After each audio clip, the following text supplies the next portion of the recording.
Nicolas Sarkozy donne le ton.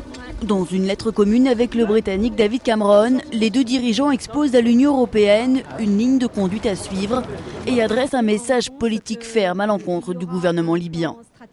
Afin de mettre fin à des souffrances supplémentaires du peuple libyen, Mouammar Kadhafi et sa clique doivent partir. Nous soutenons la poursuite de planification afin d'être prêts à apporter un soutien dans toutes les éventualités. Ceci pourrait inclure une zone d'exclusion aérienne.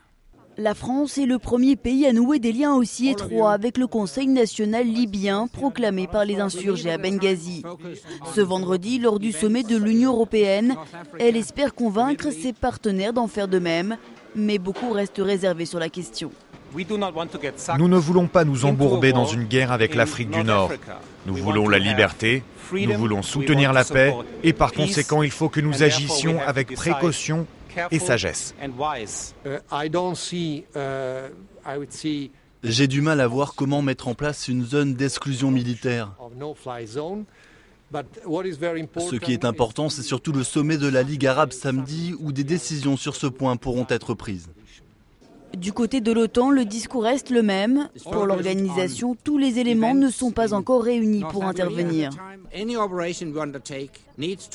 Pour toute opération que nous serions amenés à entreprendre, il nous faut respecter 3 principes clés.